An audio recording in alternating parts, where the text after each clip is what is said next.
So in our previous video, we showed how to do a select from to select data from a specific table. But as we saw, we selected all of the data and not just selecting specific sets of data.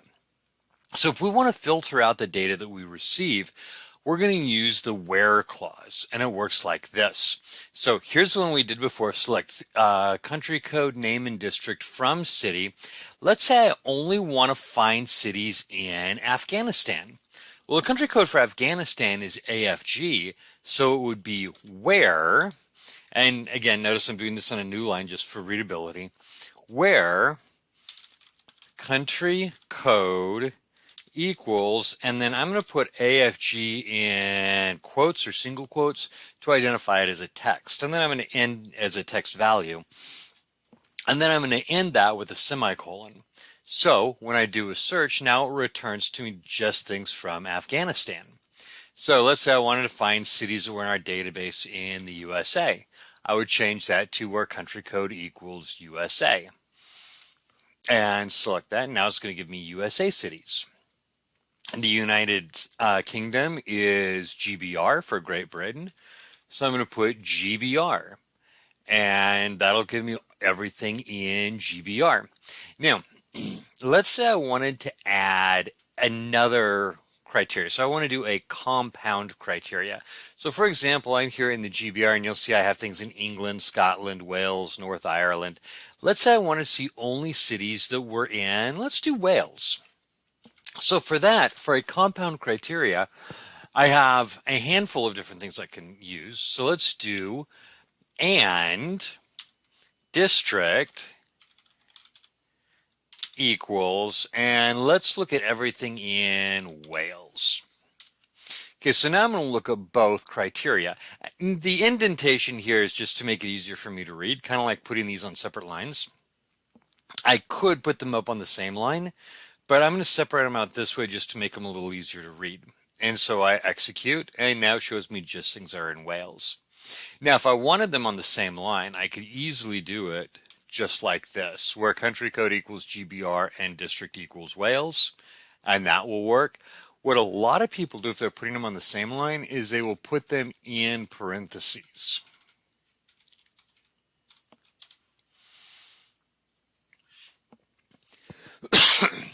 Excuse me, and by putting them in parentheses, it still works. It just makes them stand out a little bit more.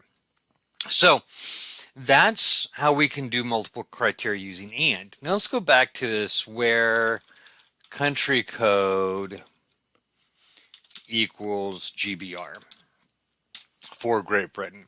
And in GBR, we have England, Scotland, Wales, North Ireland. What if I wanted to see everything in GBR that was not England? Well, in that case, I would use the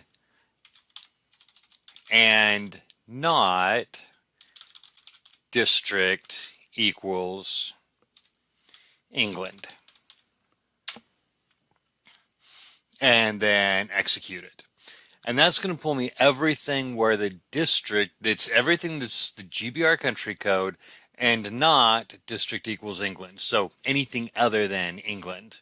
So that's our and not. We also have an or value. So let's say I wanted to see everything. I didn't want North Ireland. I just want Scotland and Wales. So no North Ireland, no Jersey, no null values.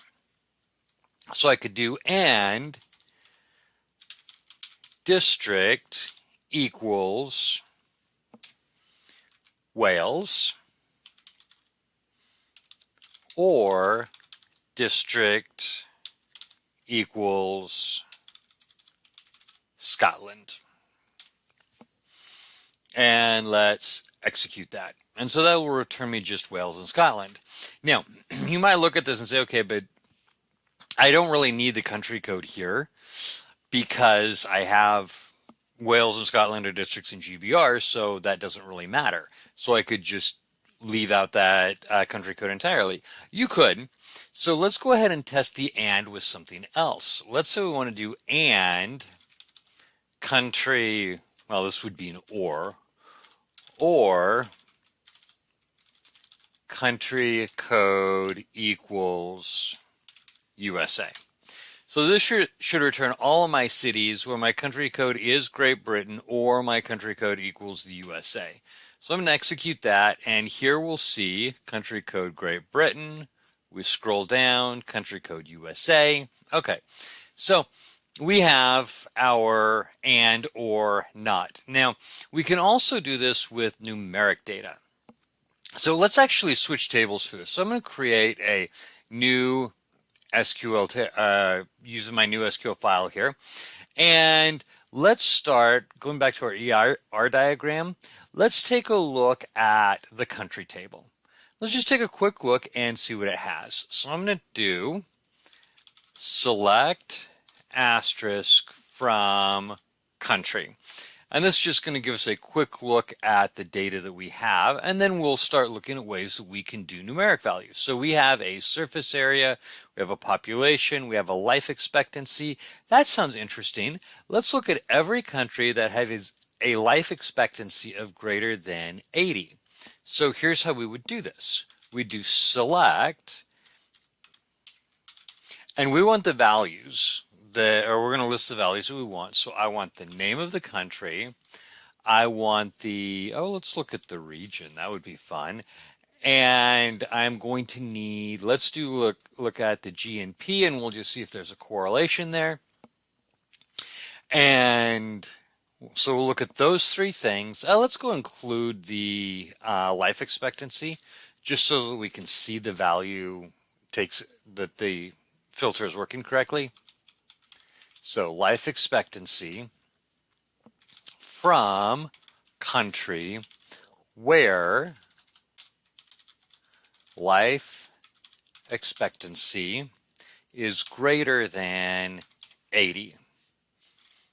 Semicolon to end it, and let's execute our query. And there we go. Andorra, Japan, Morocco, Singapore, and San Marino all have a life expectancy of greater than 80.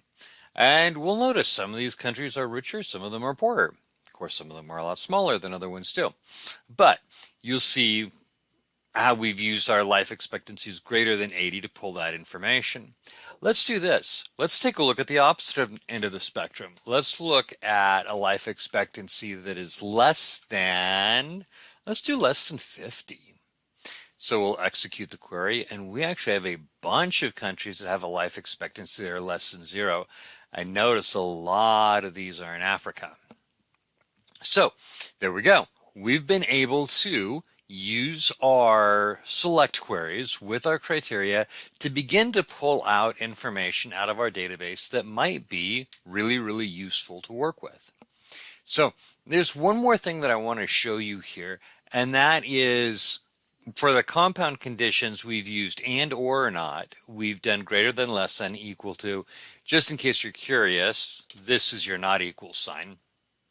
But there's another one. Let's say I wanted to look at everybody who had a life expectancy between, let's do 50 and 60. So I could do greater than 50 and less than 60, or I could do this. We have a keyword, which is between. So I'm going to do life expectancy between 50 and 60. And I'm going to execute that query. And here we have everybody with that life expectancy. Okay, there we go. We have used our where clause and some of our filters, both single filters and compound filters, to begin filtering data out of our database and beginning to look at the data that we have in there and pull out information that might be usable for us. Okay, so in our next video, we're going to look at doing computed values or computed columns in our query results.